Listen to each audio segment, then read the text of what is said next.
Thanks for joining us. Really important conversation. As always, we've been working together for a long time on how we can protect our children. And those who are moms here know that that is what we wake up and think about all day and go to bed thinking about, how we can protect our kids. And it's fascinating how the threats keep evolving. And every year, since I've been governor, we've been passing legislation to try to get ahead of where the social media platforms are, where the predators are, where the people trying to monetize our kids' mental health, where they all are. So we take our steps, we pass nation-leading laws, and then the next year, like, okay, but now they're doing this. Now they're doing this. I feel like we're playing whack-a-mole, but we'll keep doing it. We'll keep doing it, and I want to thank everybody for participating today, because I want to put a spotlight on what is happening in our kids, sometimes in the sanctity of their own bedrooms, when moms think the lights are out and everything's safe and good and healthy, and what is happening now is just so abhorrent. There's many scary stories, horror stories out there. So what we can do today is get the message out to parents of what they need to be aware of, what they should be looking for, but also let them know what a state like New York was going to do to protect them with a mom who's a governor. And this is passionate to me. So let's get started. We have Liz from Common Sense Media, and I want to thank you for being an incredible partner on all of our endeavors, building the momentum, getting the education awareness out there, and helping us, because we'll keep at it, whether it's, the cell phone distraction devices in schools ban. I know it didn't make me too popular the first couple months with kids, but I'll tell you, I get more thank yous from doing that than anything I ever thought, because kids are now coming alive in school. And they're making, sometimes for the first time in their lives, a friend, which is sad to think of, but now it's, they're getting their childhood back, and, doing things that we would expect them to do, and playing games at lunch and during recess, and talking and making eye contact, and, not being absorbed into this other world, which is, it can be so dark and dangerous, and the bullying and, just the anxiety and the depression that is so prevalent. So I want to make sure as our kids get older that it's a world which is more like the old-fashioned days. So I don't want to sound like an old-timer here, but we didn't have to worry about that. Even my kids, who are millennials, did not have to worry about that. And I've got little grandkids, but I definitely don't want to have their parents have to worry about this either. So why don't you take it away?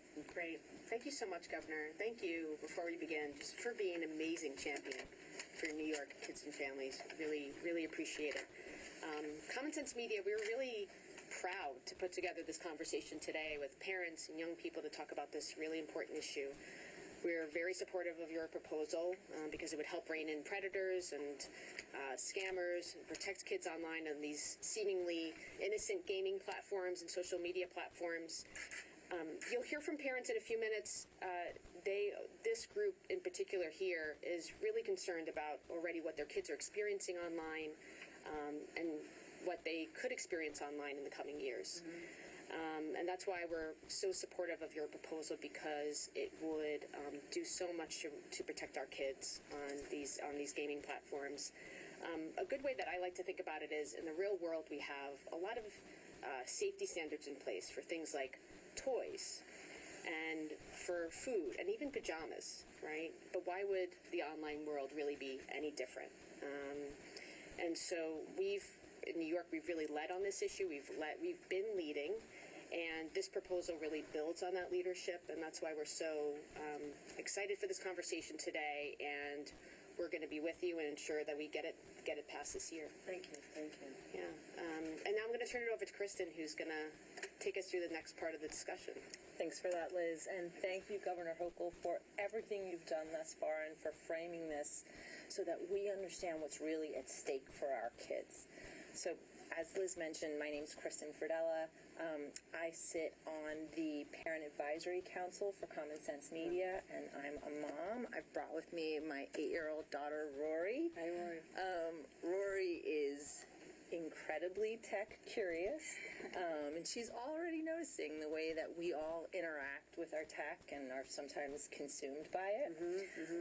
And like you, my most important job is being a parent, and I have to tell you, I'm so grateful for everything you've done that's helping us to make parenting easier and allowing us to not just play the role of police, which is a hard role. And so I come to this conversation with a really long view of parenting. Rory has two siblings that are much older than her. I have a 20-year-old stepdaughter, Clancy, and an 18-year-old stepson, Finnegan. And during the pandemic, they started to use their devices a lot more. Their cell phones became lifelines for them so that they could connect socially during a time that was really isolating. But we also saw all the downsides as well. So things like anxiety and things like addictive behavior and sleep impact. And, you know, one of the things that we saw that was the worst was once the world opened up, it was harder for them to connect with other people. They tended to hide behind their phone in socially challenging situations when they got nervous. And so I'm really hopeful that the phone ban in schools is helping that, and I'm certain that it is. And so, you know, it really changed the way that I think about technology. Not in like a binary good-bad way, but in a way where I realize we need guardrails. And I want Rory and kids like Rory to have those guardrails. I want it so that she can be online and be exploring and be learning, and I'm not worried all the time that there's some predator trying to get in touch with her. And before I became a parent, for part of the time that I was a parent, I spent a lot of time in the tech space. I spent 20 years at Google, where I worked on their education team. And though I'm still a tech optimist, I recognize that these platforms are built for engagement, right? Not to optimize child safety. So that's left to us, and we can't do it alone. And so I just want to again say thank you for making sure that we're not doing it alone. No. What we're talking about is, you know, even this year we're proposing automatic default settings for privacy on all the sites, the gaming sites, the social media sites. So parents don't have to be like, I wonder what my child is on now. How do I get in there and like disable this? And how, like, who can think like that? I mean, you don't know what you don't know. Like, you don't know what sites are out there. So for children under 18, we're telling the companies you have to have an automatic default position, so just help parents know that their kids are safe without the stress of having to figure it all out. So I think that's going to be a big one. That no one have to think about it anymore. Thank you.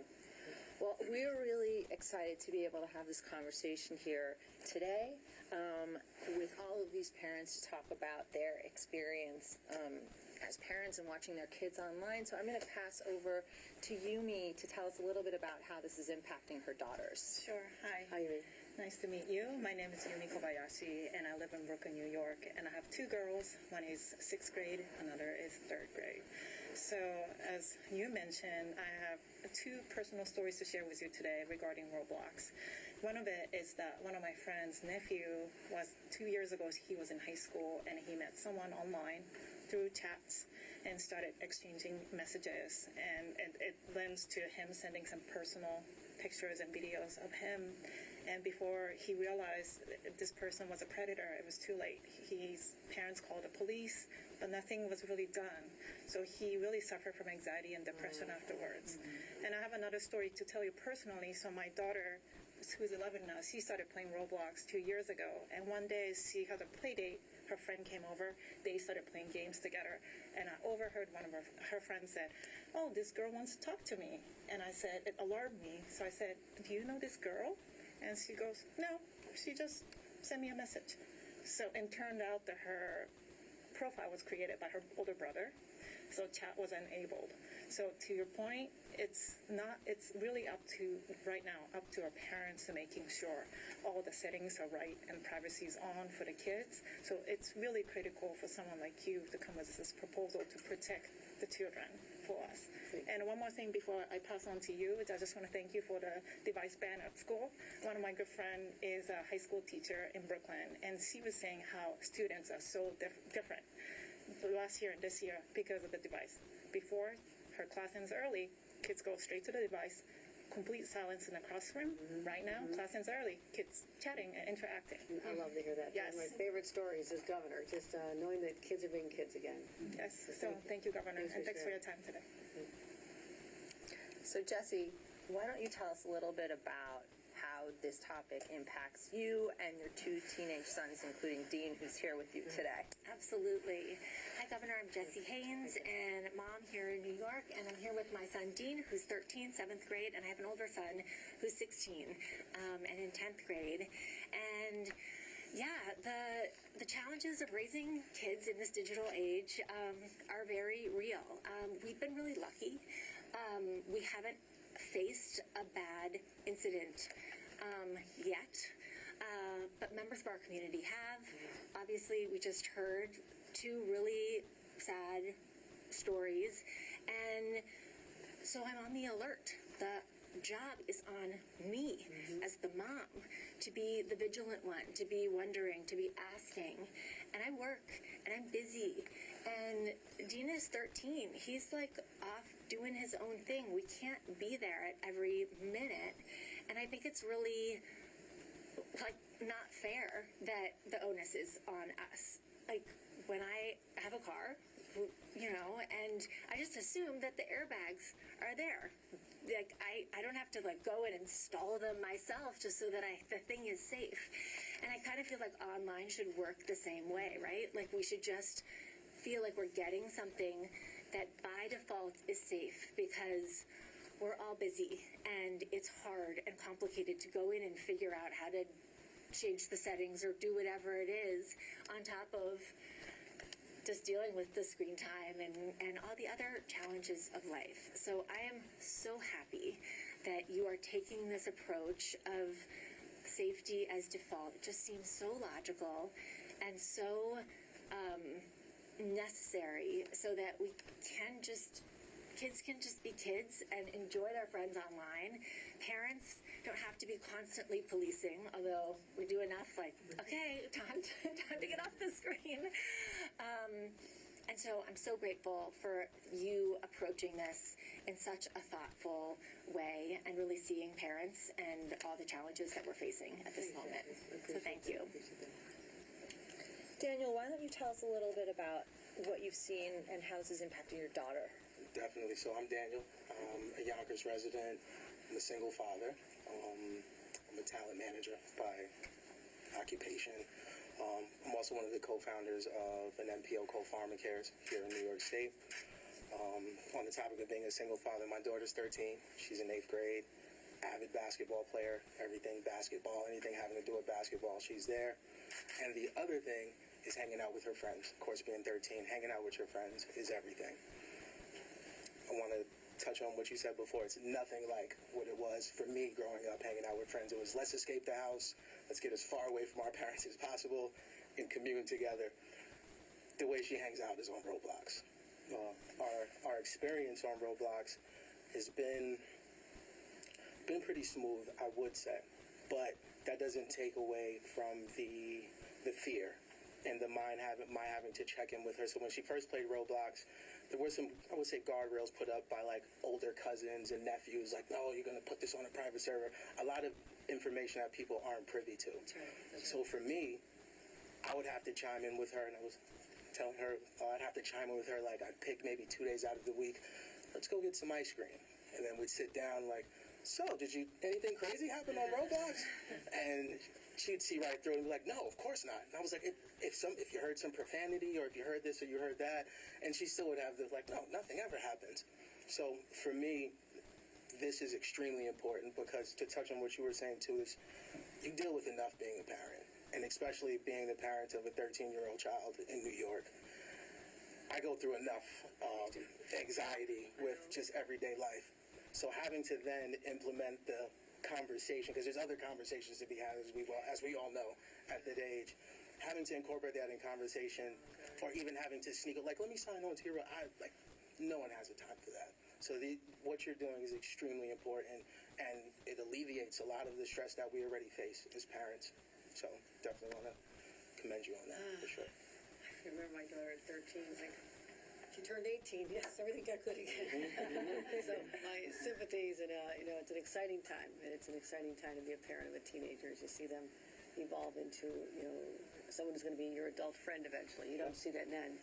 And I remember hearing from a friend who was counseling me how to get through a teenage daughter and a teenage son. It was like the traits that you like the least in a teenager, you're going to admire most in adults, like, you know, the independence and the strong will and having opinions. But when you're trying to just keep it all together when they're still at home, it's like, okay, this is a lot to handle, right? It's a lot to handle. So thanks for sharing that.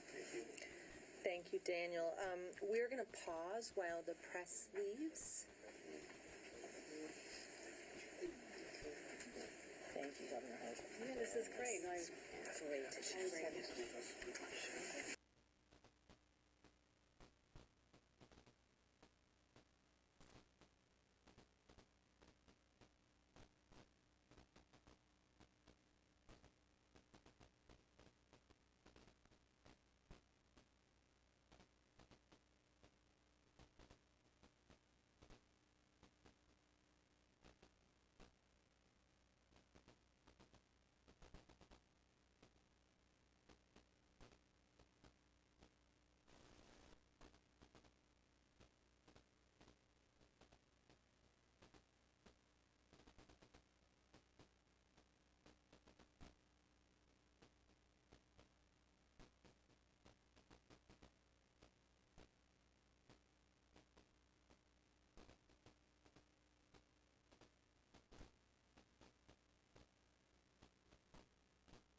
wrapped up a very productive session on one of my top priorities, and that is keeping New York's children safe. And I want to thank Liz Foley, the Senior Director of Advocacy at Common Sense Media. Common Sense Media has been a godsend to us, helping us formulate the right policies and focusing on building coalitions and advocacy and getting really significant, often nation-leading legislation over the finish line. So I want to thank Liz and the parents and the young people that are gathered here today to join us. So it was important for me just to have a sit down with parents in my office and some of their children to just get a real sense of what's going on in their lives. I mean, what are they worried about? And the worries from when I was raising young teenagers, 13, 14-year-old, are vastly different. What a different world we live in now. And so I feel the stress on the parents of the unknown, that they're not able to identify who they're talking to, who their friends are, because they're not coming over to play after school.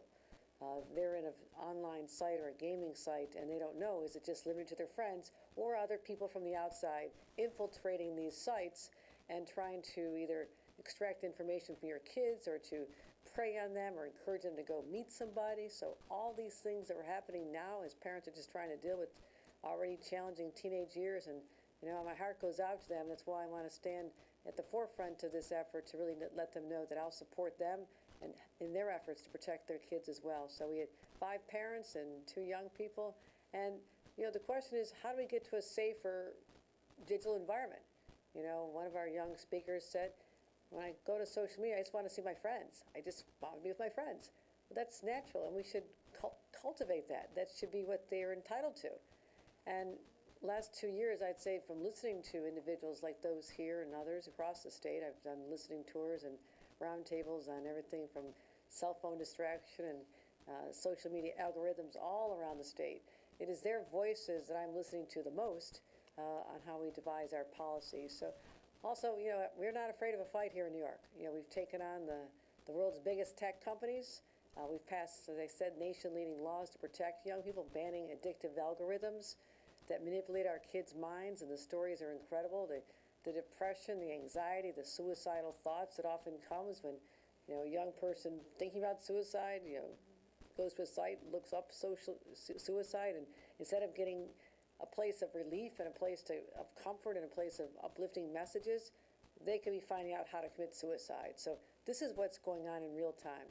And we told the mega corporations, you will no longer monetize our kids' health. You cannot take personally identifying information from them and sell it. And so we banned that in New York. You can't profit from their personal data.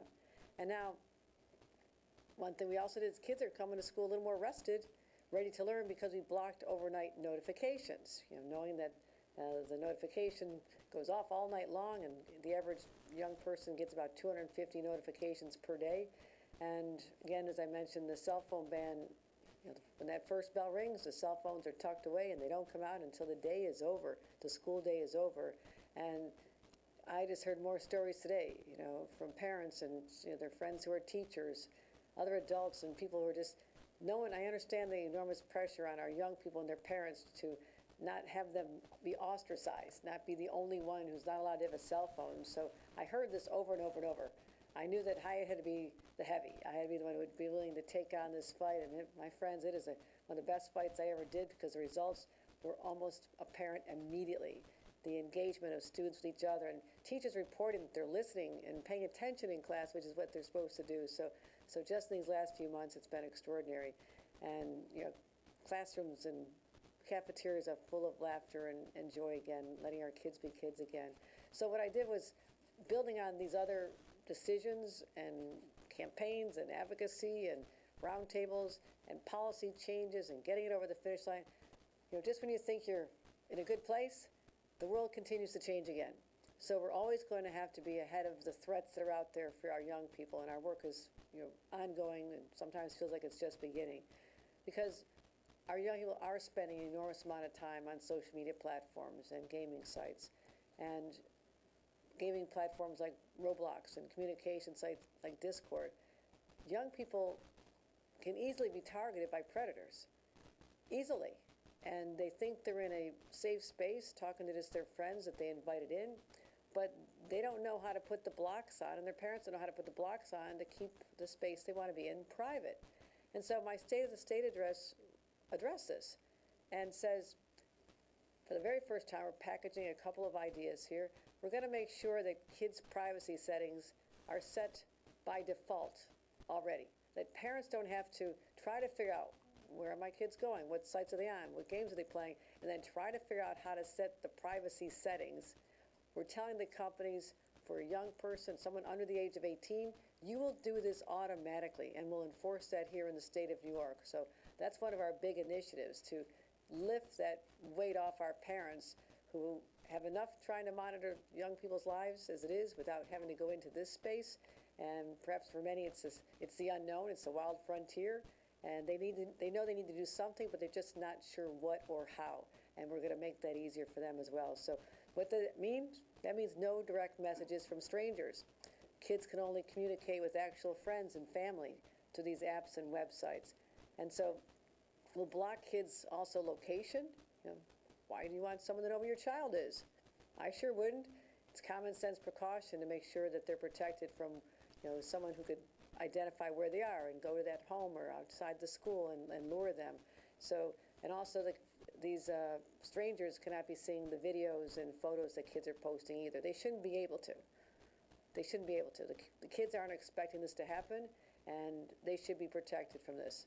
So we'll also disable the AI chatbots that we now know can cause serious mental health problems, even for adults. But kids sometimes have trouble distinguishing. They haven't had a boyfriend or girlfriend yet, and they develop an emotional attachment and kind of get lured into this space. And they can be taken advantage of. So we want to make sure also that parents have control over and oversight over kids' financial transactions. So you're not getting these bills and you're saying, how did this pop up on my credit card? So there's another way that we can help parents as well, because predators sometimes use in-game incentives to entice kids to follow them. So I'll say this. I'm proud of this fight. It's another big one. So we're taking on the tech giants. I will continue fighting for the safety and well-being of our children, and I'm proud to lead the fight. But literally, I want to give some good news here. Less than a month ago, I announced these proposals, just a few weeks ago.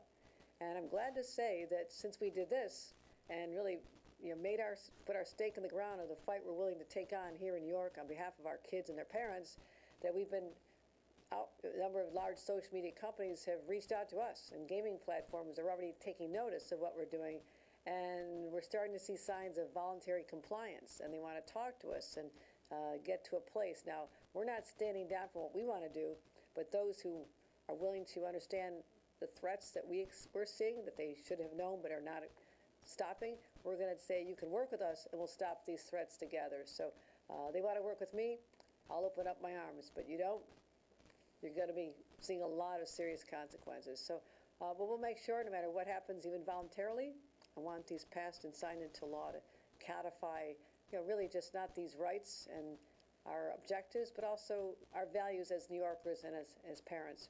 So again, to close, I'm proud to partner with Common Sense Media, all the other great advocates and the parents who step up and use their voices and their experiences, and the kids who are just as passionate about these issues as I am. And so happy to take any on-topic questions on this at this time. All right, thanks, Melissa. Please appearance. All right. Hey, thanks again.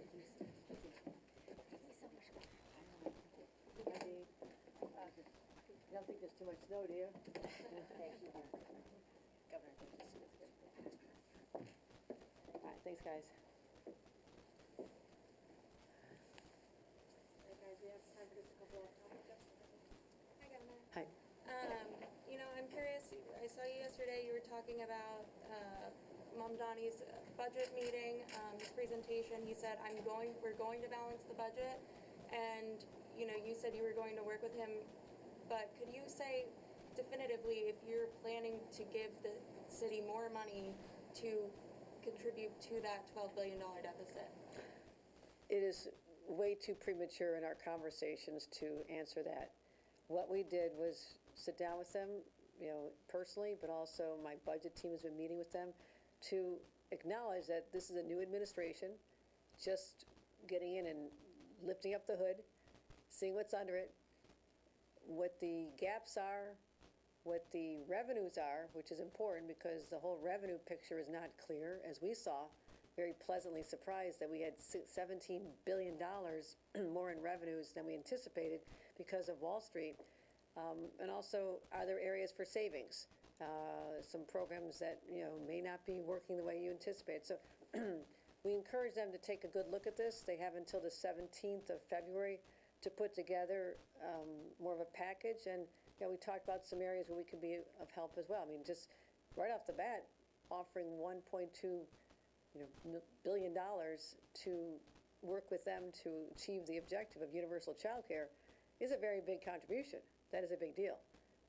So we have stepped up when the city has needed us. I also represent 8.5 million New York City residents, and I want this administration to be successful. So we'll work with them, with our team, their team, and it's a little bit early yet to say exactly what will or will not happen. On that, are you concerned at all about, the deficit itself? And also, what do you think about his characterization that this is all a Mayor Adams problem? I know you had a good working relationship with Mayor Adams, and, I know he wanted a little bit more money last year.